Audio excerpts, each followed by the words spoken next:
कल्पना कीजिए, एक 13 साल का लड़का जिसके पास पहनने के लिए पूरे कपड़े नहीं थे, जो कई रातें भूखा सोता था और जो रेलवे स्टेशन पर पानी की बोतलें बेचकर अपने परिवार का पेट भरने की कोशिश करता था।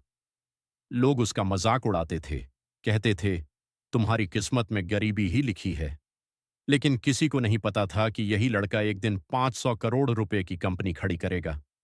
आज की कहानी है विक्रम की, जिसने हालात को अपनी किस्मत नहीं बनने दिया। अध्याय 1। गरीबी में जन्म। राजस्थान के एक छोटे से गांव में विक्रम का जन्म हुआ। उसके पिता एक छोटे किसान थे।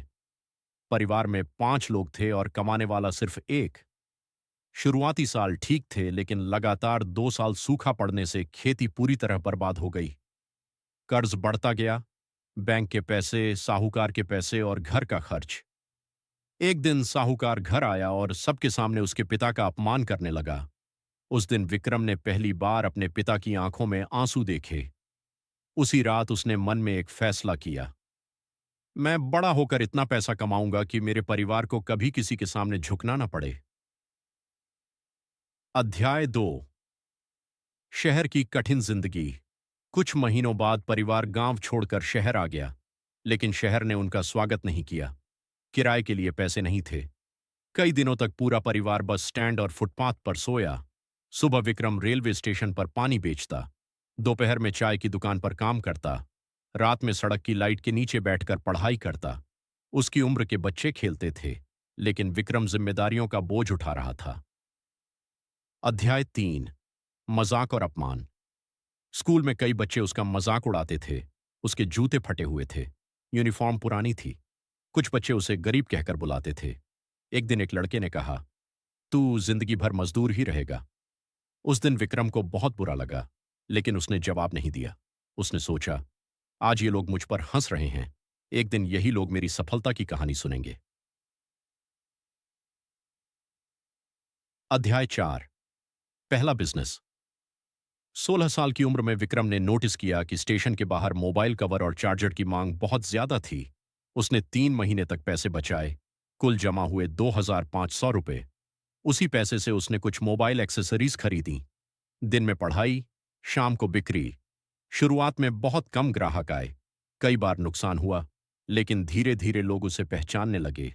6 महीने बाद उसका छोटा सा कारोबार चल पड़ा। अब वह महीने में 8,000 रुपये से 10,000 रुपये कमाने लगा था। अध्याय 5। बड़ी असफलता सफलता मिलने लगी तो उसने बड़ा कदम उठाने का फैसला किया। उसने उधार लेकर 1,00,000 रुपये का माल खरीदा, लेकिन किस्मत ने साथ नहीं दिया। जिस सप्लायर से उसने सामान खरीदा था वह धोखेबाज निकला। ज्यादातर सामान खराब निकला। लगभग पूरा पैसा डूब गया। विक्रम टूट गया। उसे लगा सब खत्म हो गया। कई रातों तक वह सो नहीं पाया। लेकिन फिर उसने खुद से एक सवाल पूछा, क्या मैं हार मान लूं? जवाब था, नहीं। अध्याय 6। जिंदगी का टर्निंग पॉइंट। एक दिन उसने इंटरनेट पर सफल उद्यमियों की कहानियां पढ़नी शुरू की।